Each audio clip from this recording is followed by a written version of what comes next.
Hi everyone, welcome to Building a Better Sefton. I am Tim and that is... David. Hi. And can I just say, we've survived the storm in Sefton. We always talk about the weather and it's a lovely day. So hello. It is indeed, and it's a real honour to have Annie Spiers on the podcast this afternoon, who is their creative director at In Another Place, which is currently located in Bootle, Strand. It's a fantastic organisation, been around for many years, at the heart of the community, working with a lot of disadvantaged groups, being creative, got some fantastic spaces in Bootle, Strand, and also lots of events which you do throughout the year. So Annie, you're going to elaborate on all that later. How are you? I'm fine, thanks. Yep, I survived this storm as well, and in fact, I was at a lovely family wedding. So, what a lovely place to be! Oh, right. Cool. It wasn't like the video for November Rain, where it starts raining, everyone has to run in really quickly, jumping over tables and anything like that. Then, amazingly, we hardly got any rain at any important point. So, that's good. Thanks to the good Lord, we had even sunshine when they came out of the church. How's that? That bodes well for the future. And just on that note, we're going to talk about some of the philosophy underpinning your organisation as well in relation to faith, etc. Just for anyone who hasn't heard of In Another Place, could you just briefly explain what your group is about? Yep. We are a community theatre company, and we are, as you said, based currently in Bootle Strand Shopping Centre. I often think in order to get a little bit more of a handle on who we are, we started life on Crosby Beach, inspired by the statues that moved to Crosby at the same time as I moved to Crosby. They are called Another Place. I thought they were really cool, looking out to sea, being a bit reflective and thoughtful. I had come from an arts background, and we'd always tried to bring the nativity story to life and make more of it at Christmas, and thought, oh, well, very high profile, slightly controversial statues. Perhaps that would be a good basis to make a nativity play, dress some of them up. My parents, who had been dairy farmers, had recently become a zoo, and they said, what about a real camel? So we decided, let's do a nativity play in the dark on Crosby Beach in the middle of winter with a real camel. What could go wrong? And the local news caught up on it, and 5,000 people came to the beach over the 4 performances. And we then thought, maybe this is a thing. Maybe we could keep doing some more things. So we started on the beach doing several other events. We even had a sunny one in the summer, which was very nice. This is back in 2005 we started. Then we moved away from the beach. Is that somebody's dog singing? Very nice. Sorry, can I just interrupt? I'll have to get the dog. I was hoping no one would notice. Hang on. Yeah. I think we should keep the dog in. So if anyone's listening to this, I thought it was the camel maybe in the background, but no. There she is. We ended up inventing a Narnia walkthrough experience, which we initially did in Crosby in Old Christchurch building. Took it over for a month. One of the visitors was Alan Smith, manager of St George's Hall, and he said, do you think you could put this on there? And we thought, wow, that is a bit of a big step up for us. Anyway, long story short, we did end up going to St George's Hall and creating Narnia in the whole hall, really. So it was a forest of 80 real pine trees. We had Mr Tumnus's house, Mrs Beaver's lodge, Icy Waterfall, all the rest. We had an army of 500 volunteers drawn from lots of churches and community groups right across the region. 15 Mr Tumnuses, 15 White Witches. So it was a mammoth operation. It nearly killed us. It definitely was evidence that there must be a God for us to have managed to make it work. But 15,000 people came along. 34 performances a day, and for all day, every day for 2.5 weeks. Why did you choose Narnia as a faith group? Well, for starters, everybody loves Narnia of all ages. grandparents, elderly people love Narnia because they remember it when it all first was around, and then it keeps coming back. As a faith group, although the story is written just as a story, once you start thinking about it, actually the lion Aslan represents Jesus, because Aslan lays his life down for Edmund, and Edmund's messed up, and Aslan is willing to be killed instead of Edmund. So the C.S. Lewis Foundation rightly don't want all of that to be spelt out really clearly, because it was written as a story. Just a little gentle reference suddenly opens your mind to going, oh, yeah, a whole other level of the story to think back on. And that's what we did when people came out of Narnia and met the professor. And through talking with him, it was really the professor who, of course, went to Narnia when he was a small boy. He sort of realizes what's happened. And through him, the audience realize what's happened. So anyway, 8 years, 3 big Narnias.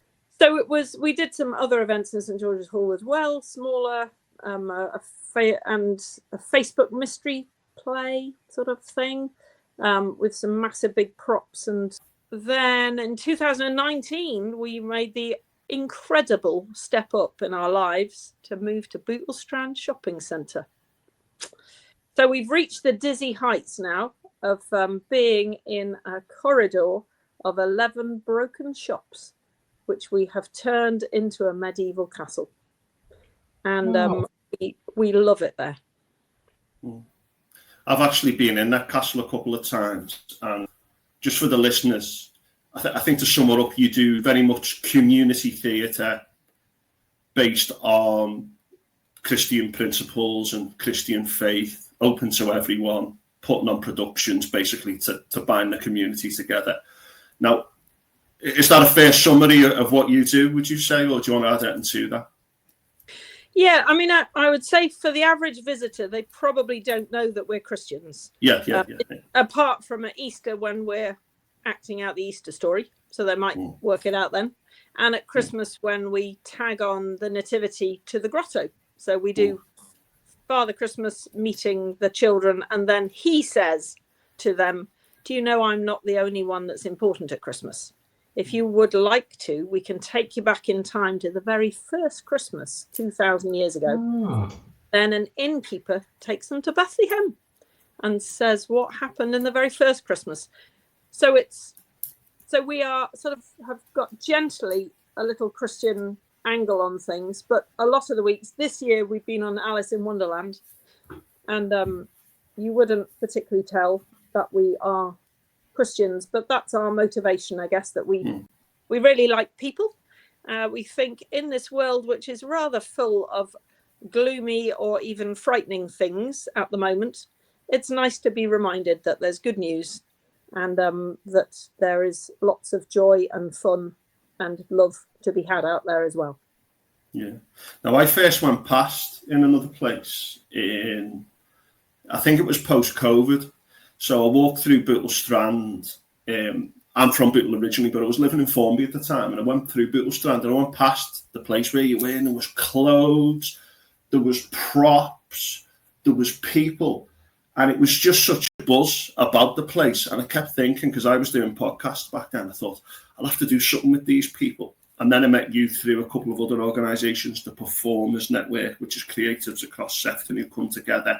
You've been involved in so many events beyond just in another place as well, such as the Bootle International Festival and places like that. So it's very much with Christian principles about going into the community, bringing the community together, and just being a positive influence on the area. And I think it's just absolutely fantastic.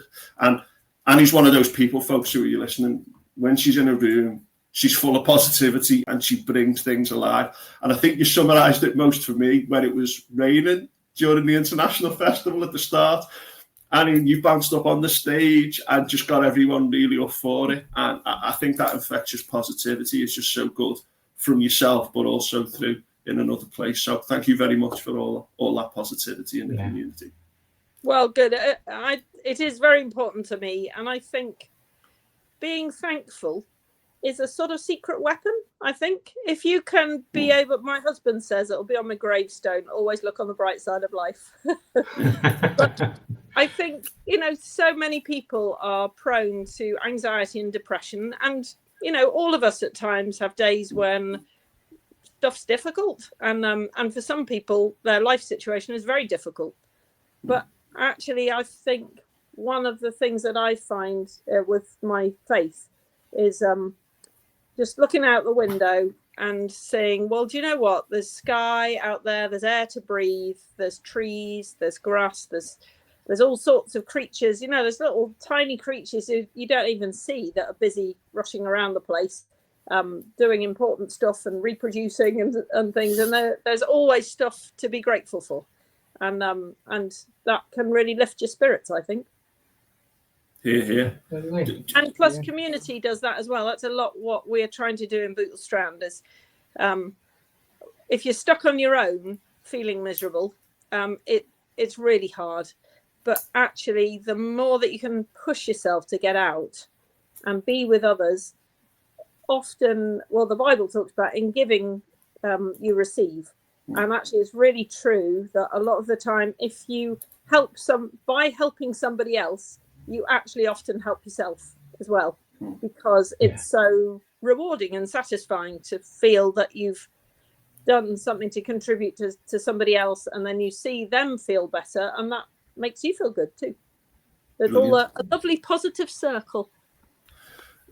David and I were at an open day at Southport Mosque yesterday, and one of the speakers there mentioned that one of the big reasons for isolation and polarization, a lot of the things that people say that underpins all that is this lack of community spaces and people coming together.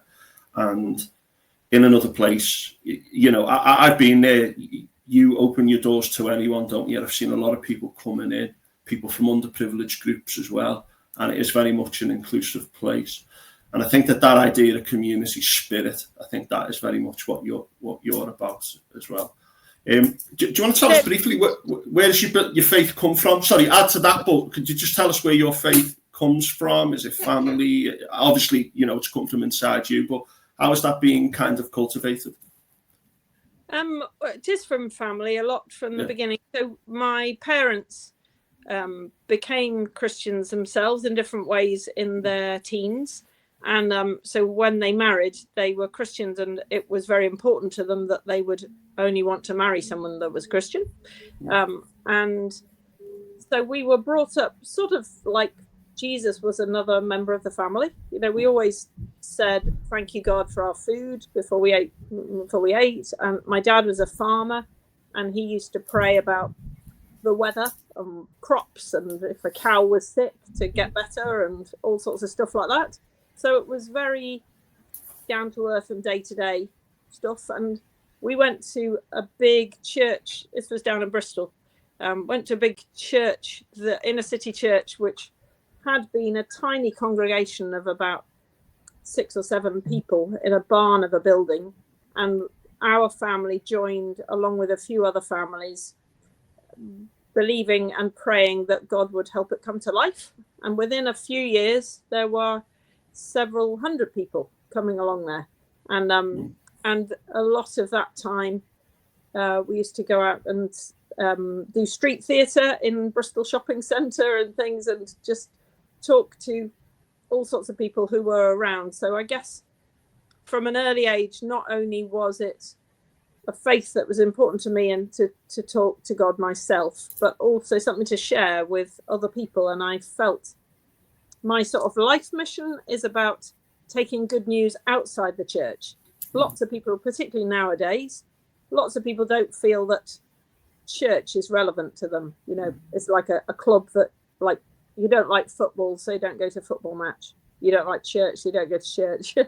But actually, I think particularly this new generation Z coming along are quite a spiritual generation who really are interested in God and faith, but not necessarily the institution of church.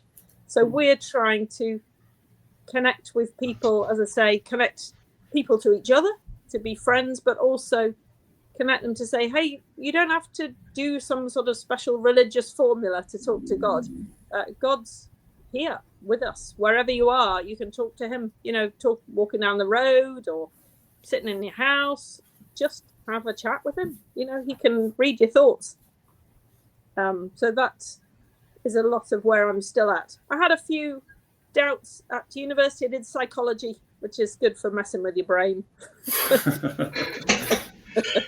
But that was good to be very challenged. But actually, my conclusions were those who thought I was some sort of a religious nut, they hadn't really read the Bible. They didn't really understand much. They just sort of made up their own little theory, which didn't really quite make sense. Because to me, the most important thing is who's Jesus? Because we all know he lived. There was a person called Jesus Christ who lived, was born, in fact, strangely, the year that the calendar is dated naught from. So very important person. And we know that he was good and kind and did some amazing things. And obviously we celebrate as Christians Easter when he died on the cross. So I think everyone's in agreement with that bit. Then the controversial bit is what happened next. If he really came back to life from the dead, well, that's pretty unusual because most people don't do that. He said he was going to, and then if he really did, we maybe should take a bit more notice of all the stuff that he said and the hope that brings as well. Yeah, I think it's funny. David was you were an RE teacher for decades, David. I've taught a bit of RE myself, and I certainly think that when I went to school, it was very kind of, oh, here's what religious people do. But in recent years, we were talking earlier about the philosophy, the ethics that underpin all our behaviour, and I think that, again, referring to the event that me and David went to yesterday, a member of the Reformed synagogue in Southport said, in relation to different religions, he said, it's not so much what people believe, it's what they do. And you, through your beliefs, work in the community to create connection and community, which is very much about using your beliefs for good acts, for undisputably good acts. And I think that shows the power of faith as well, doesn't it?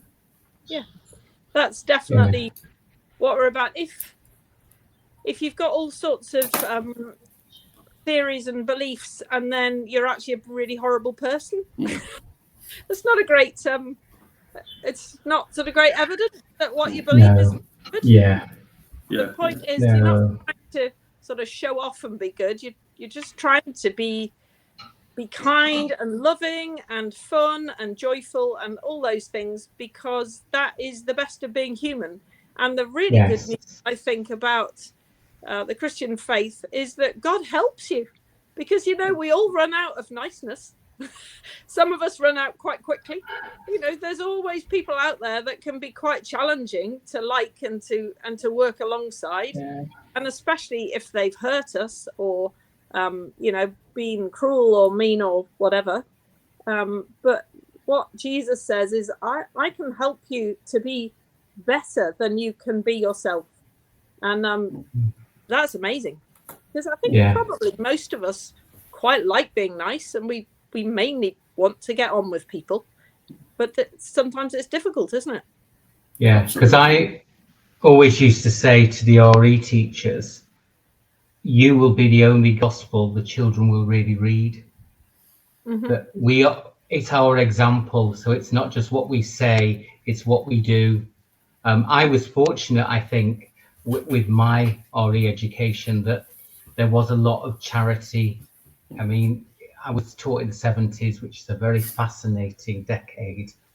I won't go into that, but the idea that you must be the Good Samaritan, and I love the parable of the sheep and the goats, the idea of, when did we see God? I was a stranger and you welcomed me, not you clocked up 7,000 church attendances, so I do, I totally agree. It's all about the action. And can I also say how wonderful it is you've brought theatre to ordinary people, and not just you have to audition and you have to have this talent, that theatre is for everyone to create and to attend, and you didn't price it out of everyone's reality either, so that's in these times where arts have been cut in schools and theatre is so expensive,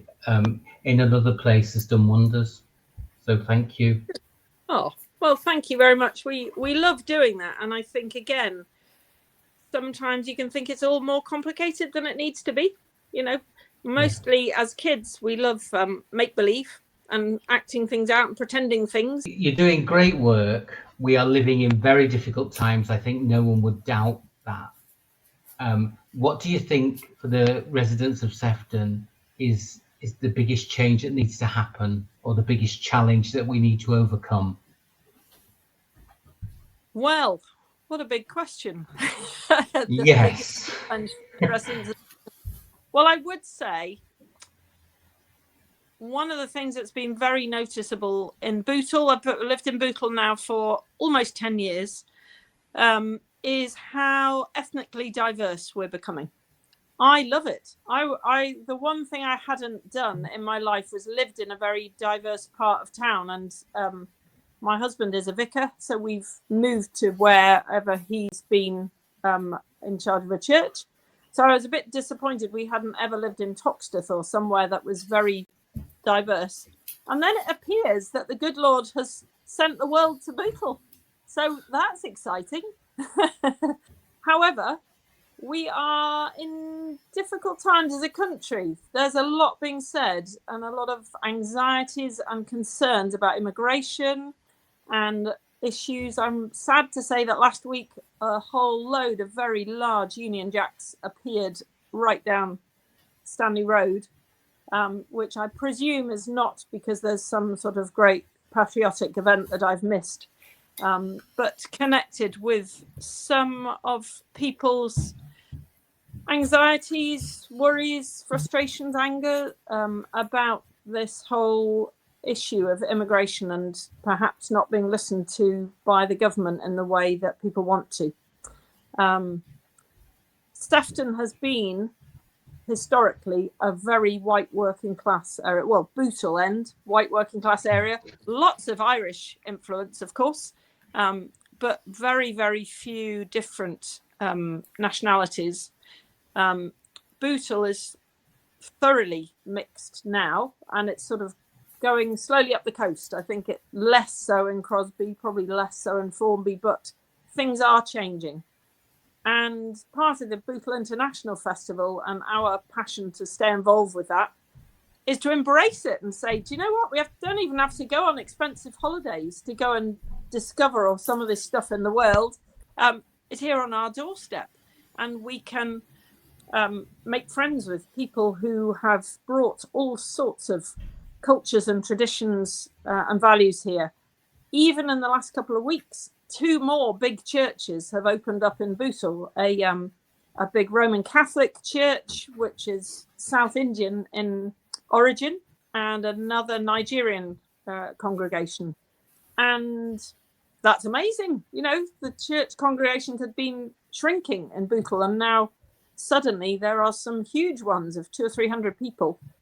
It's interesting, but whatever is interesting and different can feel a little bit threatening or, scary. And so I think we need to allow people to express their concerns, what they're worried about or don't understand or unsure about, and then also just keep getting to know each other. You talked about going to the mosque. Probably most of us have never been to many different places of worship, might not have been to a church, even though we're a Christian country, but may well have never gone to a synagogue or a mosque or other things. So sometimes if we push ourselves out of our comfort zone and go and spend time in a different cultural tradition, so there's all sorts of things going on in town right now. I went to a South American amazing evening in the Unity Theatre. And there's some Bollywood stuff going off with a group at Milat who have performed in the international festival here, going, there's loads of stuff out there, and the more that we can just dip our toe in and find out a little bit about others, the more enriched we are, and the more we can begin to see how we can help the changes to be positive. Yeah, I was going to say that I always made sure in the sixth form I took the students to a mosque and a synagogue. That when we went to the mosque one time, one of the students just said, "I've heard such negative press, but actually coming here today, I realise you're just a community like I'm from a community, and we've got so much more in common." Yeah. And I thought, I think that's what we need to see. The difference isn't a threat, because we've got so many things in common. Yeah. Now we always ask this question, just in case we're all living in our own bubble, right? Where everyone we know agrees with our ideology, etc. So, what do you think is the main criticism that somebody might put about your work? Actually, that is a good question. I don't know. I know that for Bootle Strand management, it has been quite a cultural change for them, having some rather weird people who make things out of recycled goods. We do a lot out of old socks and ties and things, which is not the sort of thing that shopping centres normally do. So I think after 6 years, they're beginning to trust us that you can still make things good and good quality, even though you may not do things in the more common sort of mainstream way. I don't know whether that other people also, certainly people like Tim. I remember you walking past and go, "Who are you? What do you do?" And there's certainly lots of people go, "Who are you?" In fact, it was funny. I went in the local shop yesterday to buy something, and the woman said, "I think I recognise you from the Strand, don't I?" I said, "Yeah, I work there." And said, "Have you ever been in?" She said, "Yeah, I came in last Easter with my son." And I said, "Oh, how old's your son? He might like the grotto." And she said, "He's 21. She said, "I'm not quite sure how we ended up. It's just some fella said, 'Oh, you must come.' And then we ended up joining in." So I don't know whether there are people in the Strand going, they've got those crazy people who dress up, walk around the place and try and get you to come into things. I know that lots of people appreciate that, but there may be a few people that run off and hide in a shop when they see us coming. Do you know what, though? I think it's so important that we have community theatre in disadvantaged areas as well, because I think that idea of people going, "What's this?" We need art and culture in all our communities, and David has written plays. Annie, I know you do community theatre. Me and David are going to see a play tomorrow at the Shakespeare Theatre in Prescott, is it, David? Yeah. Yes. And I just want to urge all our listeners to support art and culture locally and all our artists. And I just want to say, I've been meaning to say this for a while, but I went to two urban farms in the summer with my son, and I took him to Rice Lane Urban Farm, City Farm, and I went to a farm in Kirby, and the name escapes me now. And they were just fantastic places for people to get to really easily, and they were accessible and affordable. Rice Lane was free, and there's so many good things going on around us that we don't always hear about. And that's what struck me about in another place, because when I first discovered it, I thought, why haven't I heard about this place? And that's what we want to do, is to promote these places. Have you got a website, Annie, or ways that people can contact you? Yeah, we'll share all those details, but let's do this, folks. And Annie is doing it. Yeah, I think the more we can talk about what each other do, the better. I think it's all good. We are tempted to sit in, as you said before, your own little bubble, your own little world, and you just maybe talk to people that come into your world. But actually, we need to get out as well and see what others are doing. So networks like the Performance Network is a fantastic way of meeting lots of other people and hearing about all sorts of other things. And we can't all do everything. You'll end up a knackered, exhausted wreck. But we can do a few things, and we can certainly chat and be friendly when people do visit and find out a bit more about what they're doing, and that spreads it all out and sends people to something else as well, because not everyone is going to want to come and join in another place. There may be something else that they're much better suited for. So the more we can know what else is there as well, then we can send people off in the right direction. When the Bootle Strand is changing, does that mean you're moving out of there, or are you staying? Who knows, David? We chose a sort of fortunate or unfortunate name of In Another Place, which is yes. such a nomadic name. So we have been in other places already. We've moved 3 times within the Strand. We're sort of trying to make it so that we are so important to the Strand they can't afford to get rid of us. Good. Because obviously a shopping centre is mainly about shops, but I think town centres more and more are realising that it's not enough to be about shops, because we all do a lot of our shopping from our couches at home on the internet.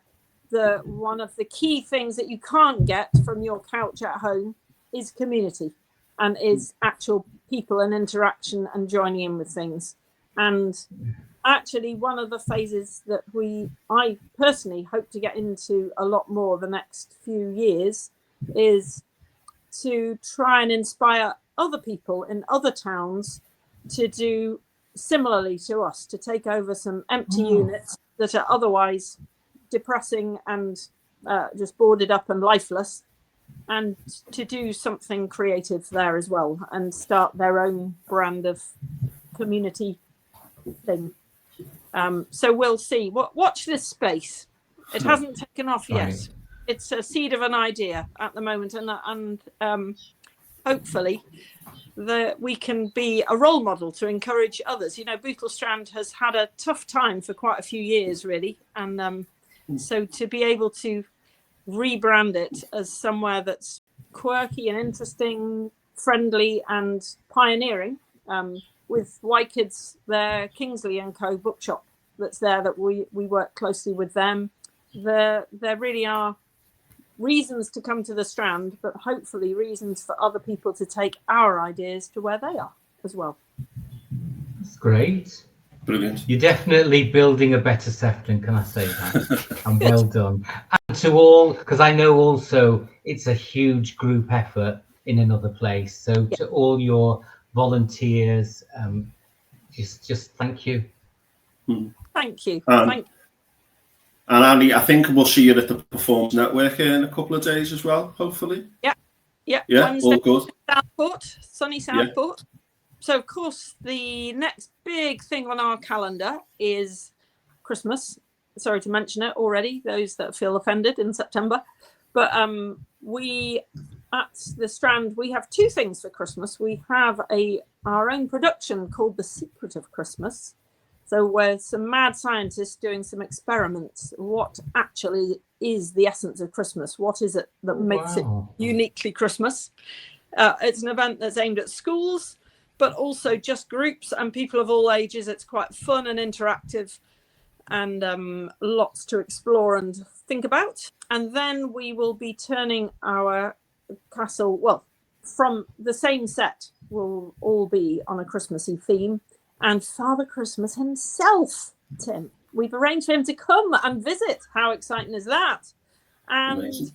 This time we've got a little wonderland out that will be outside as well, with a little snowy woods and a little bridge and a swan to sit on and a Father Christmas sledge to sit on. And then inside you get to go on a whole trail with some friendly elves and eventually meet Father Christmas himself, and then time travel back, as I think I outlined earlier, to the very first Christmas, and get taken to the streets of Bethlehem and see what happened that first year. So I'm not aware that there are many grottos that have you time traveling like that. So, but in Bootle Strand, you can. Brilliant. How about that? So you get a bit of Father Christmas and a bit of Bethlehem back 2,000 years ago. Sounds good. Wonderful. Yeah. And when does that begin? Do you have the dates yet? Yeah, the Secret of Christmas production begins on Saturday, the 22nd of November, and runs for 2 weeks. And the Grotto begins on the 6th of December and runs up to the 23rd. Not Christmas Eve, because we are having a day off. But up to and including the 23rd. So there is plenty of time before the kids break up from school and after they do as well to come along. Wonderful. Brilliant. I'm sure it will be so well attended as well. Thank you. Well, now it's been on your podcast. Goodness me, it'll go all over the place. Can I just say as well, David, I don't know what the weather's like near you, but the sun has now come out, you know what I mean? Such as the joy of Sefton as we go into October. Yeah. I say that's so I can now walk the dog on the beach, because I think she's running the universe. Good stuff. Right, thanks everyone for listening. Thanks Annie for coming on. Such a great organisation and such an inspiring person to speak to. Annie, she's always like that. I don't know how she does it. So David, thanks for coming on. Annie, thanks for coming on. Get down to Bootle, Strand and in another place, and we'll see you next time. Okay, take care. Thank you.